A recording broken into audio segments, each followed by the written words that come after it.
So dear students, welcome again in this lecture room. As you know that we are discussing this topic from last day, gene regulation. Yeah, this is also called as gene expression. तो आपसे gene regulation भी कहेंगे या gene expression भी कह सकते हैं आप इसको। तो इससे पहले आज इसका दूसरा लेक्चर है। तो कल हमने पहला लेक्चर दिया, उसमें लगभग 40% of this topic we have completed. तो मैंने कल ये बताया कि जब हमने प्रोटीन सिंथेसिस पढ़ी तो प्रोटीन सिंथेसिस में हमने ये पढ़ा कि जो डीएनए है it gives RNA and RNA gives protein. यानी प्रोटीन सिंथेसिस जो पिछले 10, 15, 12 लेक्चर में हमने कंप्लीट की। तो इसके बाद इसमें पढ़ा हमने 2 स्टेप्स। यानी एक स्टेप था डीएनए आरएनए देता है और आरएनए प्रोटीन देता है। This step is called as transcription, this step is called as translation. तो ये प्रोटीन बनने के बाद जब प्रोटीन बनता है उसको फिर मॉडिफिकेशन होती है। ये कल मैंने बताया कि उसको मॉडिफिकेशन होती है।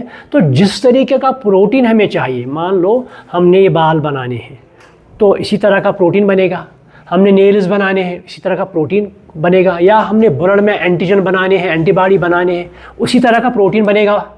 वो ये डिपेंड करता है कौन सा रोल हमें चाहिए, तो उसी अंदाज से प्रोटीन की मॉडिफिकेशन होगी। तो ये प्रोटीन कब बनाना है, कब नहीं बनाना है, कब हमें चाहिए, कब नहीं हमें चाहिए, तो ये एक प्रोसेस है। उसी प्रोसेस को हम जीन रेगुलेशन कहते हैं। यानी कब हम प्रोटीन बनाएंगे, कब नहीं बनाएंगे। कल मैंने कहा कि मान लो हमारी बॉडी में फूड डाइजेस्ट होता है, तो फूड जब डाइजेस्ट होता है तो ये तभी होता है जब ये स्टमक में आएगा, डुओडेनम में आएगा, इंटेस्टाइनस में आएगा, लेकिन इसके साथ एंजाइम्स कंबाइन होंगे। तो एंजाइम्स को ब्रेक डाउन करेंगे। तो ये एंजाइम्स तभी आएंगे जब फूड आएगा। तो enzymes actually they are proteins. तो प्रोटीन्स तभी बनेंगे जब फूड हमारी बॉडी में आएगा। तो ये इसी को हम कहते हैं रेगुलेशन। तो कल मैंने कहा कि इस रेगुलेशन में हमने कहा पढ़ा ऑपेरॉन। अगर आपको याद होगा कल हमने ऑपेरॉन पढ़ा। तो ऑपेरॉन मैंने कहा actually it is a set of various genes. इसमें बहुत से जीन्स होते हैं। मान लो ये डीएनए है, डबल स्ट्रैंडेड डीएनए। तो इस डीएनए से आरएनए बनता है जिसको हम ट्रांसक्रिप्शन कहते हैं।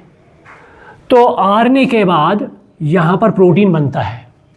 तो इस डीएनए के वेरियस सेगमेंट्स होते हैं जिन्हें हम जीन्स भी कहते हैं। तो अगर आपको याद होगा मैंने कहा कि जब प्रोटीन मान लो ये एंजाइम, इसको एंजाइम, हमें एंजाइम चाहिए, तो पहले ट्रांसक्रिप्शन होगी, उसके बाद ट्रांसलेशन होगी, प्रोटीन बनेगा, इसको मॉडिफिकेशन होगी, एंजाइम बनेगा, तो ये फूड डाइजेस्ट करेगा।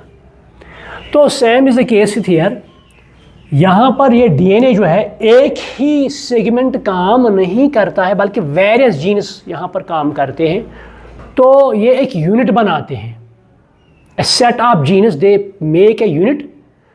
तो ये एक कोऑर्डिनेशन में काम करते हैं। तो उसी यूनिट को हम ऑपेरॉन कहते हैं। यानी कल मैंने लिखवाया अभी ये operon actually it is a unit, it consists of a number of genes. So each gene functions in a coordination. तो उसके बाद मैंने कहा एग्जाम्पल दिया लैक ऑपेरॉन। अगर आपको याद होगा ये हमने स्टार्ट किया कल लैक ऑपेरॉन। तो लैक ऑपेरॉन मैंने इसमें बताया ये जो प्रोकैरियोट्स होते हैं बैक्टीरिया, तो बैक्टीरिया एनर्जी हासिल करता है लैक्टोज से। किससे? जिस तरह हम कार्बोहाइड्रेट्स खाते हैं, फैट्स खाते हैं, प्रोटीन्स खाते हैं, हम एनर्जी हासिल करते हैं। तो ये बैक्टीरिया भी लैक्टोज से एनर्जी हासिल करता है।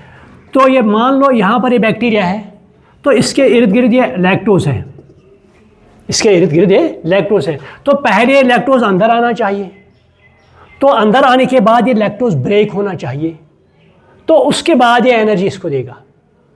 तो अंदर आने के लिए, इसको ब्रेक डाउन करने के लिए there are a number of genes which का इन कोऑर्डिनेशन वर्क और फंक्शन। तो that is called as lac operon. Lac for lactose, जो मैंने कल बताया, lactose are lack. There are other number of operons there. For example, another operon is here, trip operon. ये आपकी NCERT में दिया गया है, ट्रिप यानी ट्रिप्टोफैन। और एक वहाँ पर बताया गया वैल operon। जिस तरह लैक ऑपिरॉन है इस तरह ये ट्रिप ऑपिरॉन है। ट्रिप्टोफैन यहाँ पर मीडियम होता है, वैलिन यहाँ पर मीडियम होता है। अनदर ऑपिरॉन हिस ऑपिरॉन, क्योंकि कल ऑब्जेक्टिव आ सकता है which one of the following are operons. एक तो ये लैक ऑपिरॉन है, दूसरा ट्रिप ऑपिरॉन है, तीसरा वैल ऑपिरॉन है, चौथा हिस। या और एक ऑपिरॉन यहाँ दिया गया आपके एनसीईआरटी में, कॉल्ड हैज एरा ऑपिरॉन। सो ये आप नाम लिख सकते हैं, कभी कभी आपके बोर्ड में ये क्वेश्चन आ सकता है, name and number of operons. So there is one is lac operon, second is trp operon, then val operon, then his और these are a number of operons present in different organisms। तो उसके बाद मैंने कल कहा ये जो ऑपिरॉन है इसमें जीन्स होते हैं, दो तरह के बहुत से जीन्स होते हैं। इन वो आपने लिखा भी कल, यानी in operon there are a number of jeans.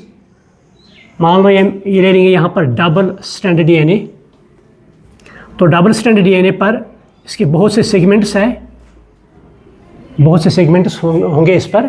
तो वन इज़ का, मैंने कहा कि इसमें बहुत से सेगमेंट्स होंगे या जीन्स। One is called as regulatory gene. अगर आपको याद होगा कल मैंने लिखवाया regulatory gene, it is denoted by I. तो यहाँ पर ये आई होता है, मगर साथ ही मैंने कल कहा कि ये आई जो है it is not part of operon. ये ऑपिरॉन का पार्ट, ये ऑब्जेक्टिव आ सकता है, ये इसका पार्ट नहीं होता है।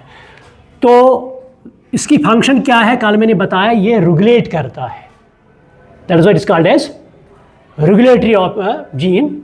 Second is called as promoter site. Second मैंने लिखवाया जब कल हमने स्टॉप किया यहाँ पर, सेकंड मैंने लिखवाया यहाँ पर promoter P site. Then another segment that is called as operator, that is called as operator. यहाँ पर ओ मैं लिखूँ, ओ फॉर ऑपरेटर, यानी this is segment of gene, this is gene और दिस सेगमेंट। तो उसके बाद ये जो है ये इस प्रोटीन सिंथेसिस को रेगुलेट करते हैं। उसके बाद और 3 जीन्स आते हैं जो कल मैंने लिखवाया। नंबर 1 मैंने कहा लैक जड, अगर आपको याद होगा कल मैंने कहा lac Z, lac Y, lac means lactose, lac Y. Another gene that is called as lac A, आप कैपिटल भी लिख सकते हैं, lac A. So these 3 genes are called as structural genes. आप ये यहाँ से लिखो, आप यहाँ से पढ़ना है हमें द 3 जीन्स, यहाँ से हमें आज पढ़ना है the 3 genes, the 3 genes that is lac Z, lac Z, lac y and lac a. These are called as structural genes. These are called as structural genes. इनको हम structural genes कहते हैं। अब एक एक की फंक्शन हम करेंगे यहाँ डिस्कस, एक एक। First I told you that regulatory gene या आई। अब हम देखेंगे ये कौन सा रोल प्ले करता है। मैंने डीएनए का एक सेगमेंट यहाँ पर लिया लैक ऑपरॉन के लिए, तो इसमें बहुत से सेगमेंट्स हैं, जीन्स हैं, तो each gene has its own function. तो यहाँ पर जीन आई जो है this called as regulatory gene. तो ये प्रोटीन सिंथेसिस स्टॉप कर सकता है या रेगुलेट कर सकता है। आप लिखो the regulatory gene I, it acts as repressor, it acts as repressor, it acts as repressor। ये रिप्रेस करता है, सप्रेस करता है, प्रोटीन सिंथेसिस नहीं होती। देखो क्या होता है, अगर आपको याद होगा जब हमने प्रोटीन सिंथेसिस पढ़ी उसमें हमने ट्रांसक्रिप्शन पढ़ी, तो ट्रांसक्रिप्शन में क्या होता है, डीएनए क्या देते हैं, एमआरएनए। यहाँ पर मान लो इस सेल है, इस सेल में न्यूक्लियस है, यहाँ पर डबल स्ट्रैंडेड डीएनए है। जब ट्रांसक्रिप्शन होगी तो यहाँ पर क्या बनेगा, mRNA। तो इस प्रोसेस को हम ट्रांसक्रिप्शन कहते हैं। तो RNA बनाने के लिए हमें एक एंजाइम की ज़रूरत है। So that enzyme is called as RNA, शाबाश, RNA पॉलीमरेज। यानी RNA पॉलीमरेज एंजाइम जो है वो RNA बनाने में या RNA बनाता है, लेकिन वो कहाँ पर आएगा इस DNA में? That is called as promoter. Here, इस पर आएगा। जब हमें RNA सिंथेसिस करनी है या प्रोटीन सिंथेसिस करनी है, पहले RNA पॉलीमरेज आएगा एंजाइम। ये किसके साथ चिपक जाएगा? प्रमोटर के पास। सो प्रमोटर साइट जो है इसके साथ RNA पॉलीमरेज जुड़ जाता है और ट्रांसक्रिप्शन स्टार्ट होती है। सो आप ये लिखो, on promoter site या on promoter gene, RNA polymerase combines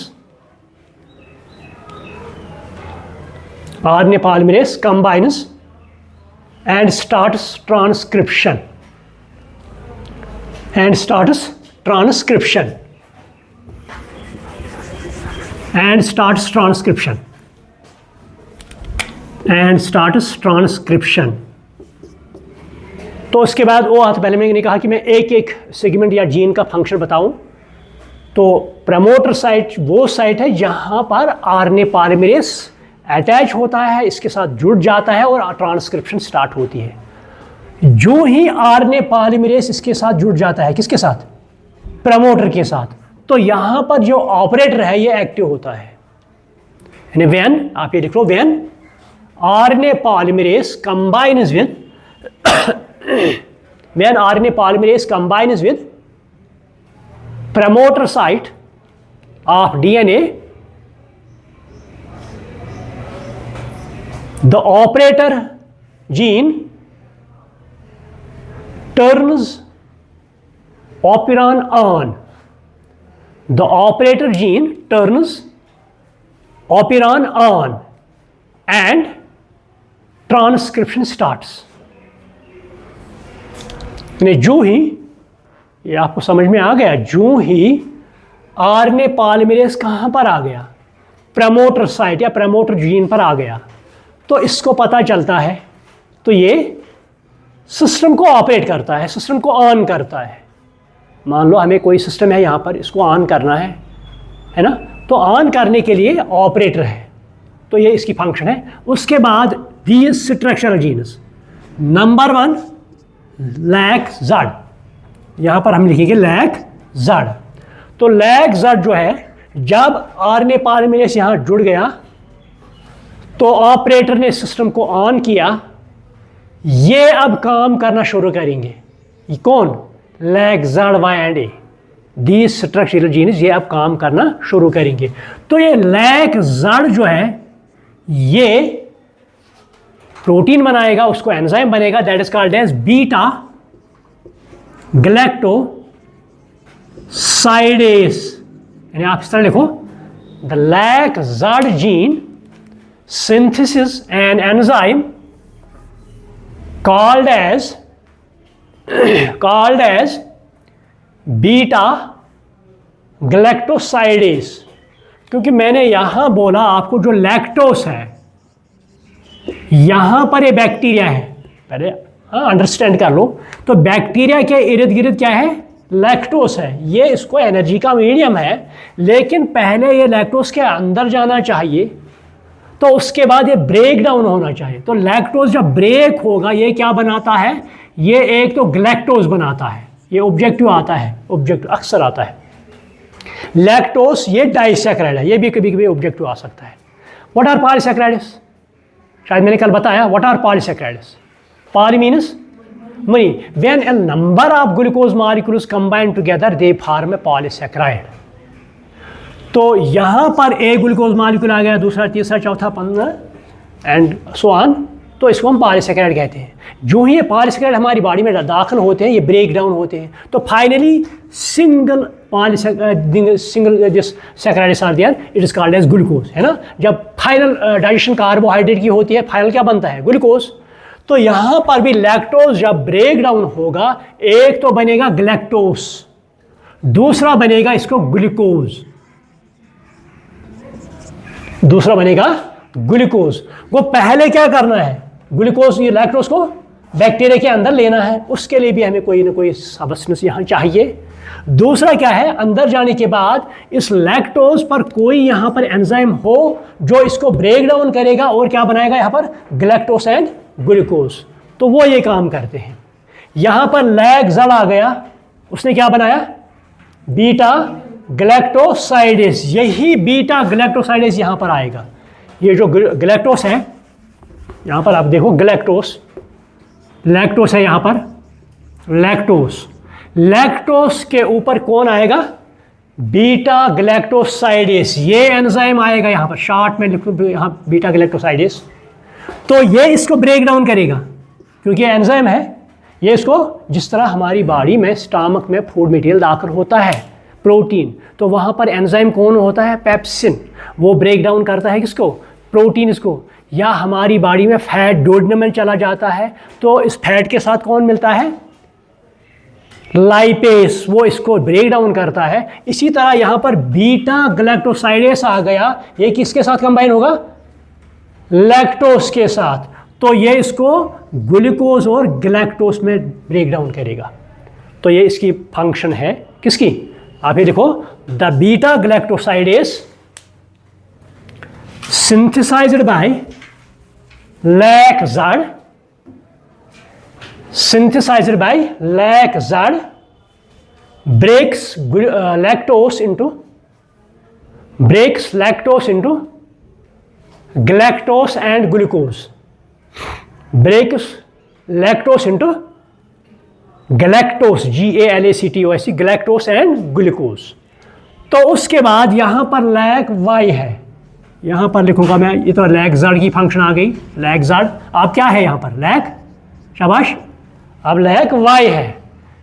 ये सिस्टम जब ऑपरेट हो गया यहाँ पर, तो लैक-ज़ाड ने बीटा ग्लैक्टोसाइडेस बनाया, तो लैक वाई जो है ये और एक एंजाइम बनाएगा, that is called as permease, that is called as परमिएस।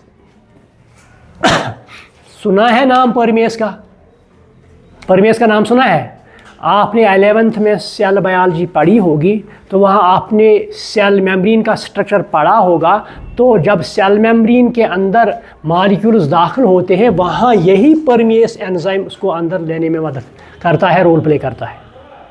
आपको समझ में आ गया, यानी जब सेल मेम्ब्रेन में कोई इसको अलाउ करना है, सेल में जाएगा, तो वहाँ पर ये परमिएस जो है, इट अलाउज और हेल्प्स और aids the substance to go inside the cell. तो यहाँ पर ये बैक्टीरिया है, तो बैक्टीरिया के इस इर्द गिर्द ग्लूकोज है।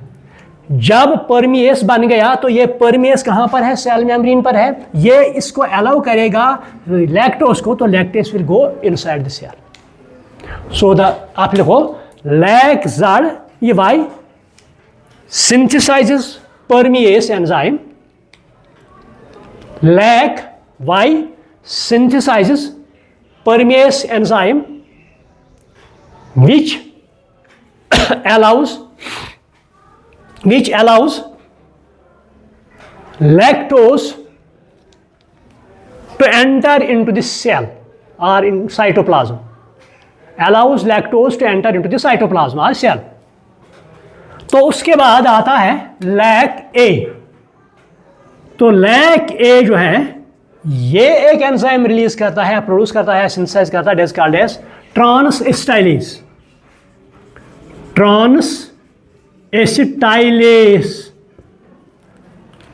हालांकि इसके रोल में अभी तक क्लियर कट या वाज़ेह नहीं है कौन सा एक्चुअल फंक्शन करता है, कौन, ट्रांसएसिटाइलेज। मगर कुछ कहते हैं कि ये जो एसिटाइल ग्रुप है, एसिटाइल, अगर आपने रेस्पिरेशन 11th में पढ़ी होगी, जब मैंने वहाँ भी लेक्चर दिया, तो वहाँ मैंने एक रिएक्शन बताई, लिंक रिएक्शन, ऑक्सीडेटिव डिकार्बोक्सिलेशन। तो वहाँ मैंने बताया वहाँ एसिटाइल कोएंजाइम बनता है। तो यहाँ पर ये एसिटाइल ग्रुप इसको ट्रांसफ़र करने में रोल प्ले करता है, कौन, ट्रांसएसिटाइलेज। मगर what is it is actual role, ये एक्चुअल रोल हम नहीं बता सकते हैं, या आपकी बुक में भी नहीं दिया है। तो आप लिखो the lac A synthesizes, the LAC-A synthesizes trans-acetylase enzyme. The LAC A synthesizes trans-acetyl enzyme. Its actual function is not known. Its actual function is not clearly known. Its actual function is not, यानी actual function क्या है ये clearly known नहीं है, क्योंकि आपके book में भी नहीं दिया गया. अगर आप रेफरेंस में तो कहीं कहीं पे लिखा है it helps to transfer acetyl coenzyme, मगर एक्चुअल क्या है ये वहाँ पर वाज़ेह नहीं है. So these are the various genes are segments of DNA, तो जो यहाँ पर अपना अपना रोल प्ले करता है. अब यहाँ पर देखेंगे फंक्शन, ये लैक ऑपेरॉन कैसे चलता है, कब ये ऑन होता है, कब ये ऑफ होता है. देखो मैंने कहा यहाँ पर जो रेगुलेटरी जीन है that is called as I, जब ये बैक्टीरिया इसके पास लैक्टोज अवेलेबल नहीं है, when there is no availability of lactose to bacteria, आप ये लिखो, when there is no availability of lactose to bacteria, when there is no availability of lactose to bacteria, जब इसके पास लैक्टोज की अवेलेबिलिटी नहीं है तो उस वक्त क्या होता है, उस वक्त ये रेगुलेटरी जीन जो है इट एक्ट्स एज रिप्रेसर. तो ये कुछ प्रोटीन्स बनाता है. The regulatory gene at that time, the regulatory gene synthesize some proteins. The regulatory gene synthesizes some proteins which act as repressor.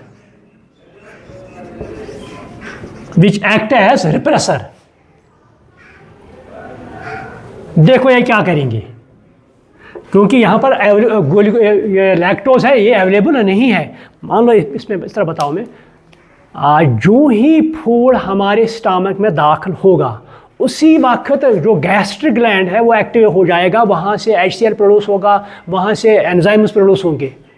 अगर फूड हमारे स्टमक में नहीं है तो ये जो गैस्ट्रिक ग्लैंड है या एंजाइम्स ये सिंथेसाइज नहीं होंगे. क्यों नहीं होंगे? क्योंकि उस वक्त ये अगर सिंथेसाइज हो गए, मान लो फूड हमारे स्टमक में नहीं है तो ये गैस्ट्रिक ग्लैंड एक्टिवेट हुआ, इसने सिंथेसाइज किया HCl, इसने प्रोड्यूस किया HCl, इसने प्रोड्यूस किया enzymes. What will happen? It will attack stomach. It will damage stomach. So there is regulation must. So same is the case with here. जब इस bacteria के पास लैक्टोज नहीं है तो उस वक्त ये एंजाइम्स सिंथेसाइज नहीं होने चाहिए. तो उस वक्त क्या होता है, यही रेगुलेटरी जीन क्या प्रोड्यूस करता है, कुछ proteins, they act as repressor. यहाँ पर हमने देखा जब प्रोटीन सिंथेसिस होती है तो RNA पॉलीमरेज कहाँ पर आता है, P साइट पर, तो ट्रांसक्रिप्शन होती है नॉर्मल केस में. जब लैक्टोज अवेलेबल नहीं है, ये रिप्रेसर जो है ये यहाँ पर आएगा ऑपरेटर की जगह. When there is no availability of lactose at that time, these proteins from regulatory gene will act as repressor. They come to operator. ये कहाँ पर आएंगे, ऑपरेटर. तो ये उसको ऑन होने नहीं देंगे. कब? जब, ये अच्छी तरह समझो, जब देयर इज नो अवेलेबिलिटी, यहाँ हमें लैक्टोज नहीं है बैक्टीरिया के लिए, तो उस वक्त क्या होगा, ये जो रेगुलेटरी जीन है ये कुछ प्रोटीन्स बनाएगा. Those proteins will act as repressor. They come to operator site और ऑपरेटर जीन, ये उसको ऑपरेट होने नहीं देंगे. तो उस वक्त हम इस ऑपेरॉन को कहेंगे of.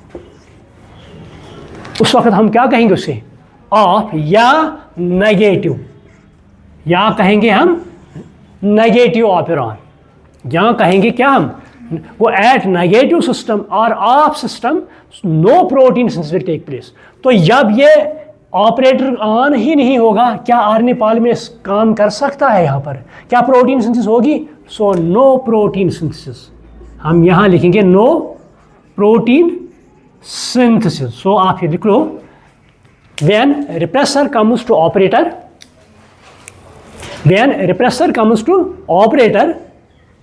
so at that time it does not allow operator to to be on and does not allow RNA polymerase to join with promoter. So there is no protein synthesis. So there is no protein synthesis. तो उस वक्त हम we call this operon as negative or off state, यानी कि of है, काम नहीं करता है. क्लियर. अब क्या आ गया? लैक्टोज. देखो अब आ गया, ये बैक्टीरिया है, अब लैक्टोज आ गया अंदर. तो उसके अंदर थोड़ा लैक्टोज प्रेजेंट होता है, लेकिन जब तक बाहर का लैक्टोज अंदर नहीं आएगा वो अंदर का लैक्टोज काम नहीं कर सकता है. मैं एक मिसाल देता हूँ आपको. वाटर सिस्टम आपने देखा होगा, जो पाइप्स हैं इनके थ्रू क्या आता है? पानी आता है. ये यहाँ पर पाइप है, ये अंडरस्टैंड कर लो, ये पाइप है, यहाँ नल है. तो जब वाटर सप्लाई यहाँ से आएगी तो नल से भी पानी आएगा, है ना. अगर वाटर सप्लाई हम कट करेंगे तो पानी भी नहीं आएगा, लेकिन कुछ पानी इस किस पाइप में होता है ना. कुछ पानी इस पाइप में कुछ वाटर होता है, लेकिन पीछे से सप्लाई कट गई तो वो आप आगे. इसी तरह इस बैक्टीरिया में कुछ लैक्टोज प्रेजेंट होता है, लेकिन बाहर की सप्लाई कट है, तो अंदर का लैक्टोज जो है वो काम नहीं कर सकता है. That lactose is called as allolactose. आप ये लिखो एलोलैक्टोज. ये भी ऑब्जेक्टिव आ सकता है. एलोलैक्टोज, ALLO, एलोलैक्टोज, यानी the already lactose present inside the bacterial cell, the already lactose present inside the bacterial cell, it is called as allolactose. It is called as, ये भी ऑब्जेक्टिव आ सकता है, allolactose. अब तो लैक्टोस आ गया, लैक्टोस की सप्लाई आ गया, तो ये एलोलैक्टोस इसके साथ जुड़ेगा. किसके साथ? देखो यहां पर अब लैक्टोस आ गया, लैक्टोस आ गया, तो ये रेगुलेटरी जीन ये हर वक्त ये दीज प्रोटीन्स बनाएगा. जो रेगुलेटरी जीन है ये हर वक्त उसकी काम रहेगी, ये प्रोटीन या सप्रेसर बनाएगा. लेकिन जब लैक्टोज अवेलेबल होगा, ये लैक्टोज इसके साथ कंबाइन होगा. किसके साथ? दीज प्रोटीन या रिप्रेसर के साथ कंबाइन होगा. ये आप यहाँ सीख लो. मैंने कहा रेगुलेटरी जीन जो है इसका काम हर वक्त रेप्रेसर प्रोटीन्स बनाना है, इस प्रोटीन्स को स्टॉप करना है.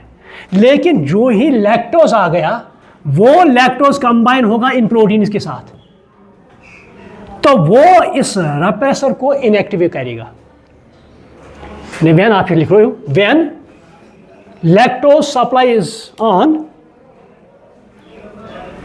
it combines with repressor proteins. It combines with repressor proteins.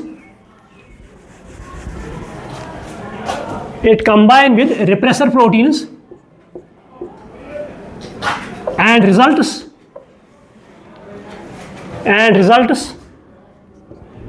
in activation of repressor. In activation of repressor.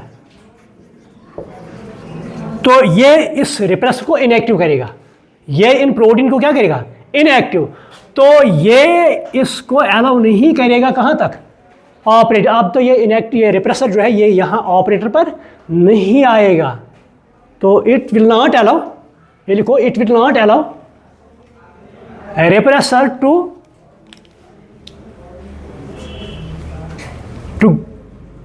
Associate with operator.